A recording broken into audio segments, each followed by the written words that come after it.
Aloha and welcome to ThinkTech Hawaii. This show is the state of Hawaii, and I'm your host, Stephanie Dalton. This show reports every other week on key local and national events and issues that impact our state of Hawaii. And guests come on this show who have tremendous expertise and informed viewpoints on state topics.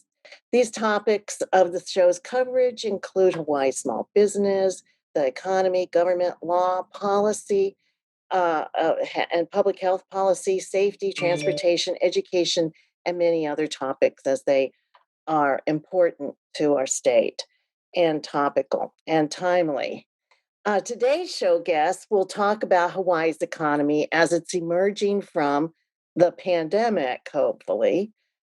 Since tourism is central to Hawaii's economy, it is certainly worth studying and discussing. And our guest does study Hawaii's condition and outlook for the economy and is currently using survey methods to learn more about it. So he is also interested to be informed and about what has been addressed in the recently wrapped up 2021 legislative session.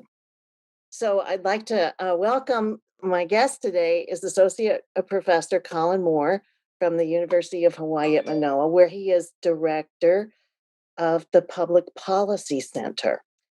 Dr. Moore's experience is in public policy, and he will discuss the legislation that we're seeing coming out of this last session, and maybe how the governor is thinking about it, and how he's going to make these big decisions of keeping it or vetoing it, or how all of that works, and what will be the impact on Hawaii's economic direction. So, welcome, Professor Colin Moore, and I appreciate your joining us today, and actually welcome you back since you've been here before to talk about Hawaii's economy and the public policy. Thanks, So, Stephanie. Happy to be here. oh, good to have you here.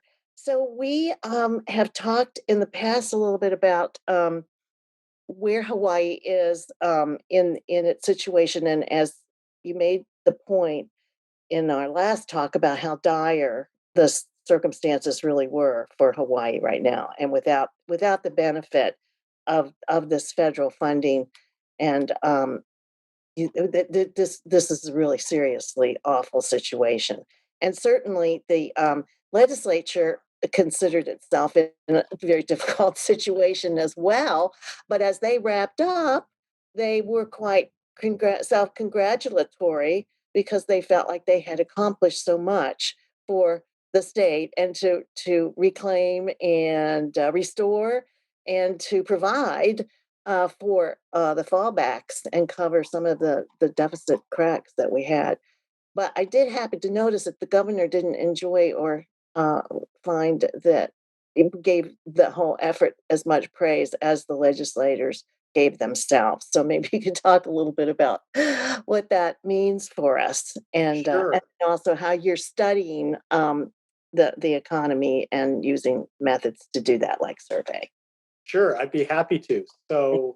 Um, so if you recall, we were facing a deficit of about $2 billion not so long ago, and the Biden administration and Congress pretty much saved us from what would have been a very scary situation. I mean, we're talking about potential layoffs to public employees, certainly furloughs up to 20%. And public employees really are the core of Hawaii's middle class. So, although there are sometimes people who complain and feel like public employees and the unions get what they want, a cut like that really would have hit our entire economy, particularly at a time where tourism numbers are still pretty low. Not to mention the fact that this federal money saved essential benefits, our Medicaid, SNAP food benefits. I mean, all of these things would have been affected. Even some things that folks don't necessarily think of directly, but are still funded by the state essential benefits, like services for survivors of sexual assault, homeless services, rental assistance, this whole package of things that because we got this federal money, we're able to be preserved. And in fact, as you mentioned, the federal money pretty much made us whole. Now, there have been some criticisms about how the legislature spent that money. One of the things that they did decide to do was take about $700 million of that money and pay back the unemployment insurance fund. Now, that's important because, as a lot of people may not realize, that fund, the money that funds the unemployment that folks get, a large part of that is funded itself by the taxes paid by employers. If they had to cover all of that money themselves, the unemployment tax for those small businesses would have gone up a whole lot. At the same time, the legislature decided not to raise minimum wage. This was a very controversial decision. A lot of progressive activists are really upset about that. Our minimum wage here in Hawaii is at $10.10 an hour. And there was some hope that they'd move it up to $12 an hour, and that didn't happen. So that's sort of how things broke out in terms of the budget. They really stopped the bleeding, but there are a lot of progressives in particular feel like they didn't do enough for Hawaii's neediest families. Well, Um, that's very informative, and I'm glad to have the number of 1010, that's the Hawaii minimum wage, and I can understand the concern, especially with the focus and the need. I mean, and the devastation of our industries here. Majority of local people are involved in that some way. um, Now, one of the most interesting things is I know we want to talk a little bit about tourism, and I can come back to some of these other issues too, because there's a whole package of other bills that were passed. But I want to mention tourism, and I'll talk for a second about the survey that's in the field. So the legislature made two pretty radical changes to how Hawaii manages tourism in this last session. Um, and the first is to change the way the hotel tax, or what's known as the transient accommodation tax, works. So right now that's at 10.25%. Um, in the past, a little over $100 million of that money was redistributed to the county governments to use for their own infrastructure. The theory being that tourists put pressure on local infrastructure, counties should have those funds to pay for those infrastructure improvements. There's always been a fight between the state and the counties over this money. That the counties always want more, of course, and the state always thinks that more of the money should go to the state. And this year, or rather last year, the state took all of the money and didn't give any money to the counties because of the crisis. What the legislature decided to do this year was to say, we're going to keep all of the money for the state moving forward. As a compromise, we're going to allow you, the counties, to raise the hotel tax another 3 percentage points if you want. I mean, you can keep all of that money.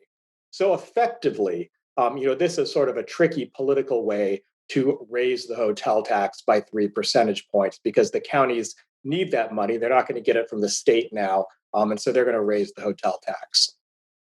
Now that money was an issue, right? Because did they not change the flow of it?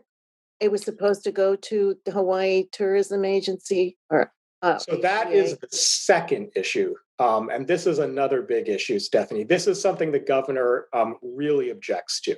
So the Hawaii Tourism Authority, HTA, has a bunch of missions. One of them is tourism marketing. Another one is what's called destination management, which really is just kind of a fancy term to think about tourism planning more holistically, to try to mitigate its impacts on local residents. It also has a mission to advance Native Hawaiian cultural values. So what the legislature did this time is to basically remove a set of dedicated funding from the hotel tax that went straight to HTA. So this is sort of a complicated bureaucratic thing. But in the past, HTA got a portion of that hotel revenue for itself. It didn't have to go ask the legislature for money. This, in theory, allowed it to do more long-term planning because it had its own dedicated revenue stream. Now that has changed a bit in some complicated ways I won't get into, but essentially it means that HTA now will have to go to the legislature for its funding. And a lot of this comes from a fight between the legislature and HTA to some degree. Although I don't think, I think part of this is from just some differences in communication about how the legislature thinks HTA should be operating. But the legislature's complaint is that this money shouldn't be used to market tourism, and that HTA is using its marketing budget inappropriately, that we already have too many tourists. They really should be attracting more high value tourists. And some legislators would say there's no reason for state funds to fund Hawaii tourism marketing anyway. So this is part of a really complicated argument. So what is high value? What do you mean by a high value tourist? Good question. So the number of visitor arrivals peaked in 2019 at around 10 million. But at the same time, the amount of money each of those visitors was spending has gone down. It's actually been going down for quite some time. And so the concern is what we want are a smaller number of tourists who spend more money, which raises more tax revenue. What we're getting is a large number of tourists who are spending less money. Some of this has to do with the popularity of Airbnbs. People who stay in Airbnbs tend to spend a bit less money. Some of it has to do with the lower costs of flights from the US mainland. And overall, for example, international tourists tend to spend more money, tourists from Japan, for example, than tourists from the US mainland. So that's what the fight is over. They're saying, don't just market Hawaii as a destination. We don't want more people. I mean, it's a little bit of a difficult thing to say, but essentially they're saying, we want people who spend more money, not more people, and certainly not more budget travelers. So are the Chinese in that category also? I would think coming that far that they also would bring bigger bucks and I think that's one idea. Certainly tourists from South Korea. We don't have a whole lot of tourists from mainland China, but I think there would be an interest in attracting them. I mean, still the core international market is both Canada and Japan for sure. A little bit less from Australia. And so that's the balance. There's a counter argument that goes, it's the number of tourists isn't the problem. We just need to build the infrastructure to handle more tourists. So this is all part of a large and complicated policy debate. There are some other things too. So there's been, maybe I can transition a little bit and talk a little bit about this survey if you want. Yeah, that would be interesting. So one of the things Hawaii residents have, run pretty hot and cold when it comes to tourists. This is our biggest industry. But even back to 1988, when these surveys of tourism attitudes first started, people have been at various times somewhat skeptical. Relatively recently, after 2010, when tourism really boomed after the Great Recession, we've seen the number of people who are sort of skeptical of tourists go way up. And so there is more, hostility is the wrong word, but more skepticism about the tourism industry as a way to benefit the economy. So as a result of that, there are a bunch of policies that we in my center, wanted to find out, what do people think about tourism? What do they think about some of these policies that might mitigate its effects? And so maybe I can just walk through some of these proposals. This is very interesting. I mean, has anybody done this before? Are you building on others' work? Because these are really important questions that come up all the time, but I don't think anybody has any data on it. There are long-standing surveys that the Hawaii Tourism Authority has conducted for years and years and years.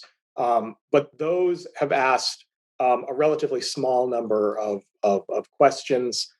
Ours is the first non-government survey, and we've done a much deeper dive into some of these alternative tourism models.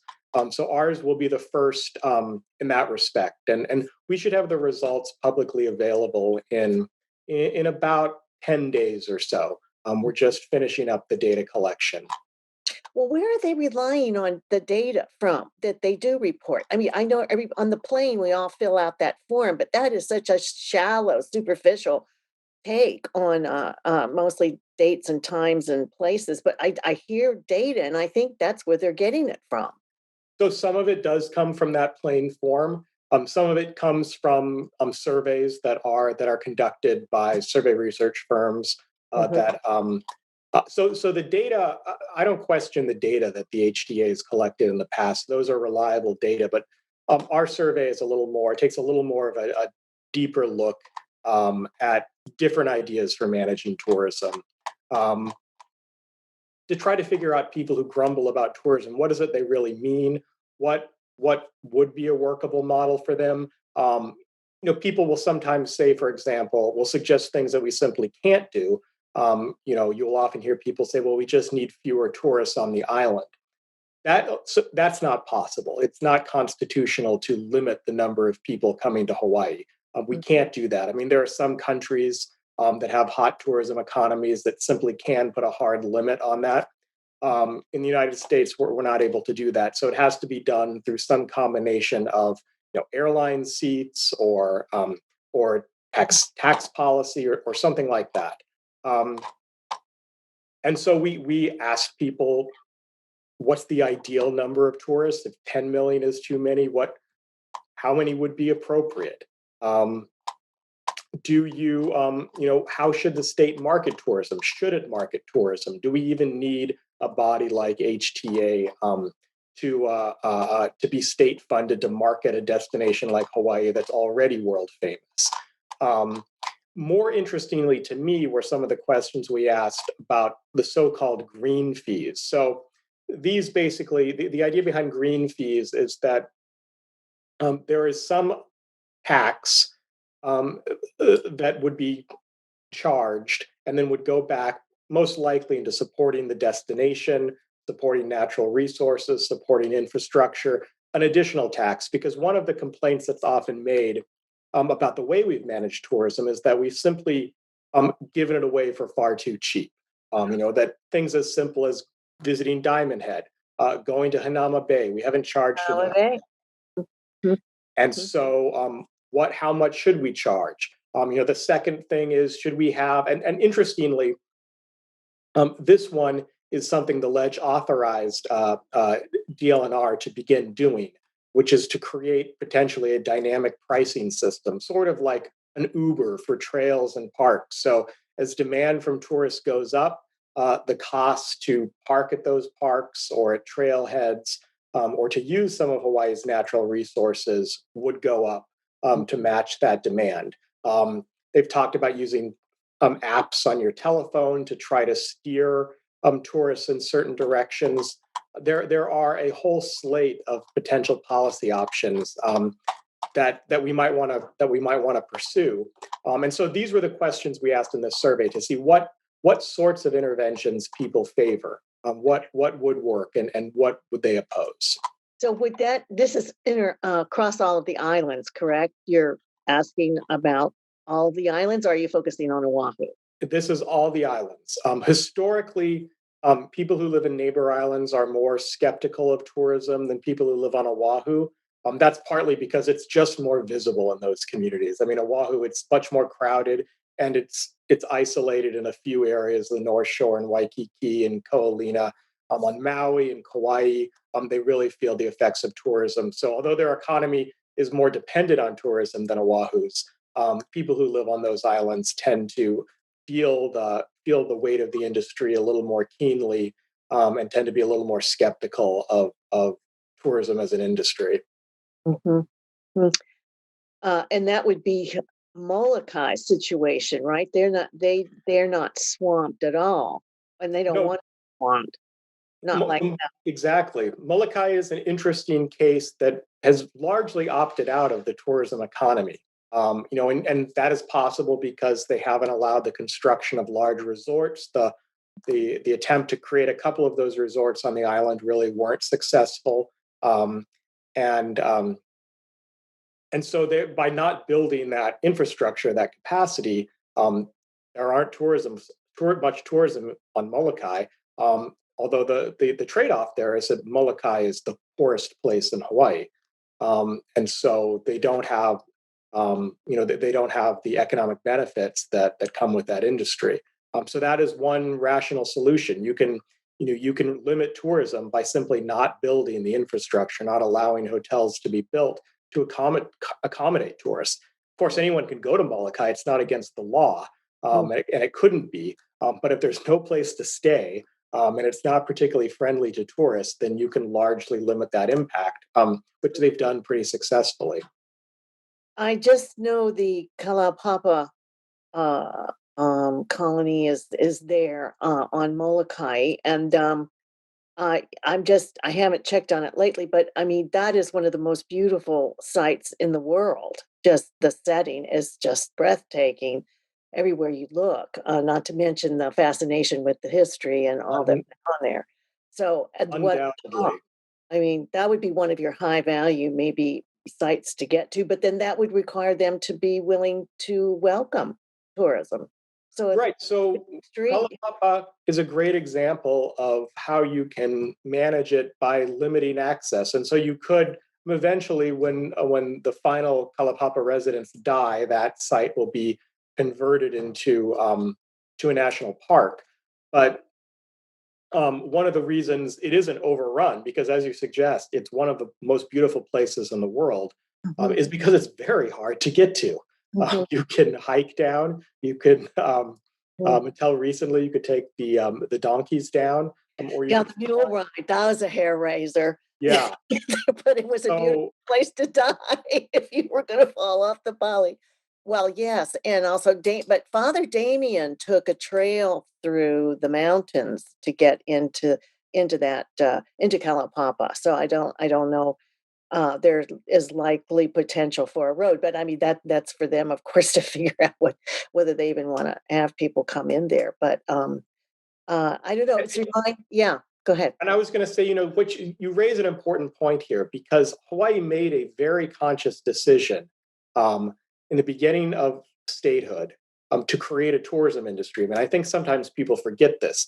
Hawaii was not a tourism destination until really the jet age. And part of that was due to the development of infrastructure that allowed tourism resorts to be created in places like on Maui, um, Ka'anapali, and a bunch of other what we now think of as tourism resorts because the state made a very conscious effort at the time. This was our first governor, Governor Quinn's projects to develop that infrastructure. Mm, Um, and people forget that tourism was Hawaii's second industry. It was first started as the alternative to agriculture because although now we talk a lot about trying to develop more local agriculture, Hawaii was an agricultural state. That's really all it was, with pineapple and pineapple. sugar.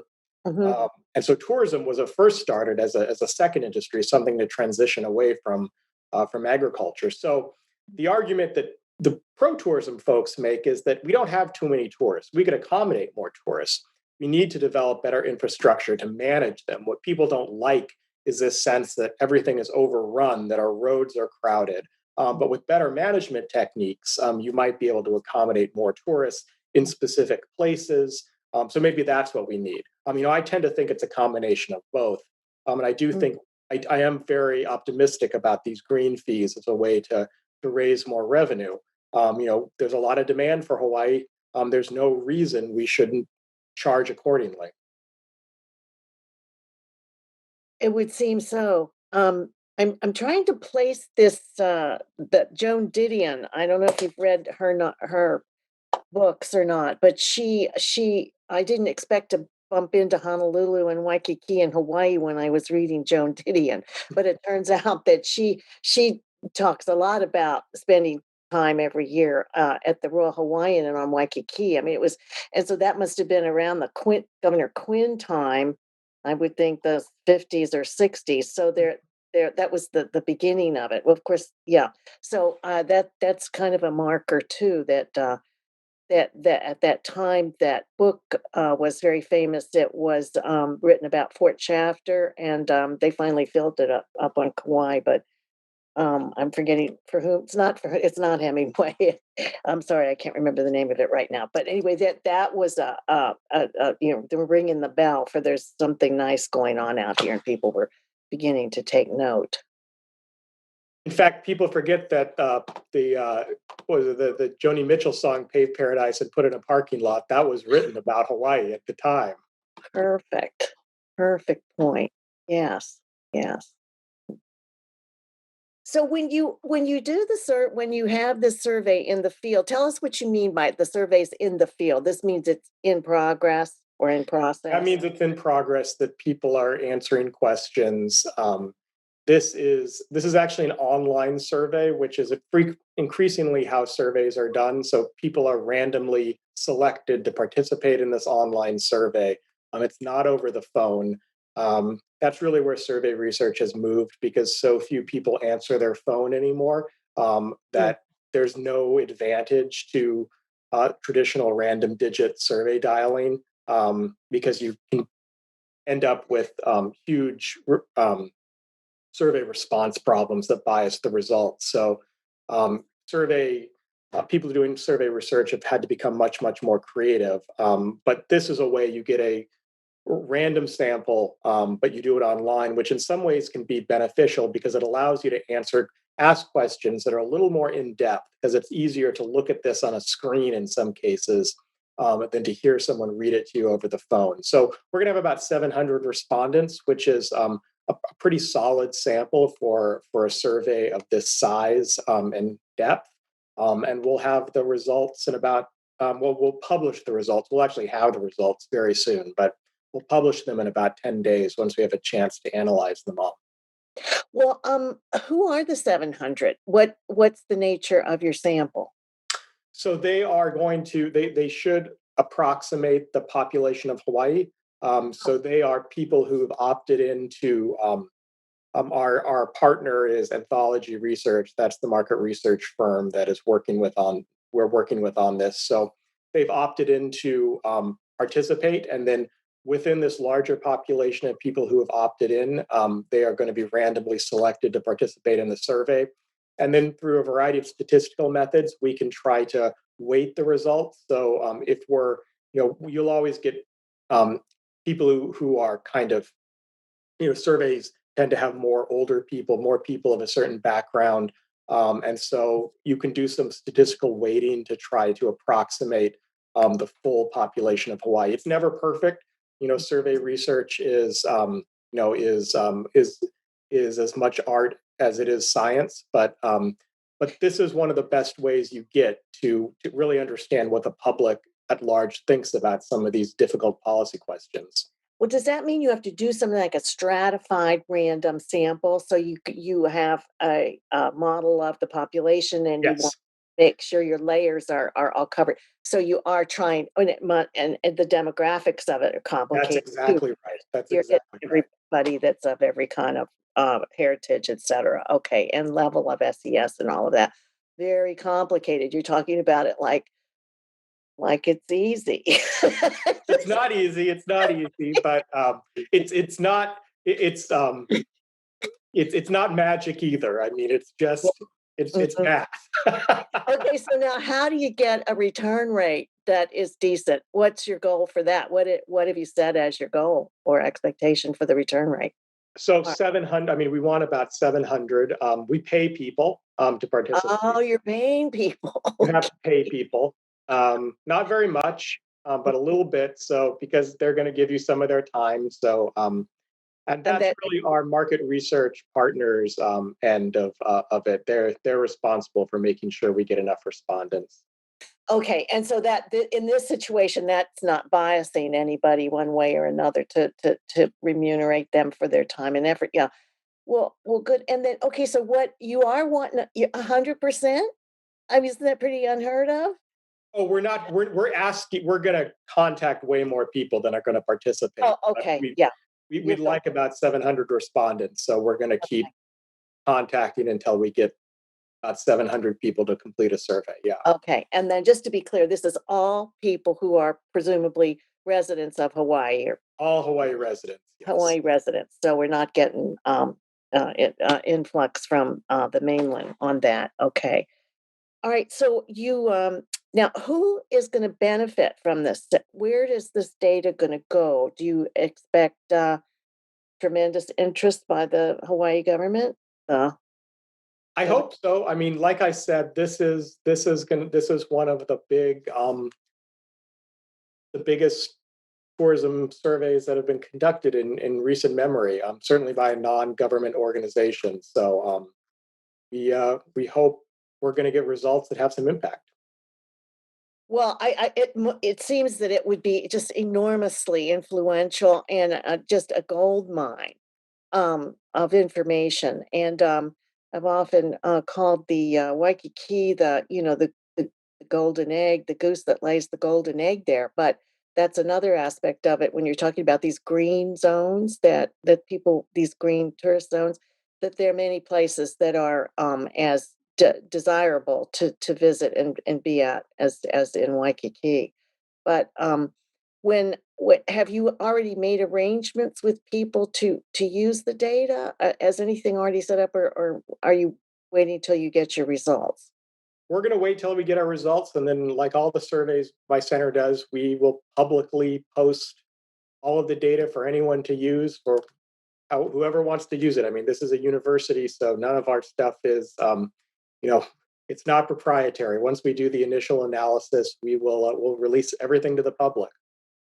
Well, that is fascinating. And so, of course, Colin, we're going to have you back for when you get your results. Okay. All right, very good, Stephanie. Good to be here with you. Conversation, and that we can find out what it is that Hawaii will then know, and that what our leaders can decide to do with it, and hopefully it'll improve all of our experiences here, and also be a big boost to the economy, and we'll all understand it a lot better too. So, thank you very, very much for being so forthcoming and letting us know what you're doing and how it all works. All right. Good to Yeah. be with you this afternoon. Okay, mahalo and aloha, Aloha, everybody. Stephanie.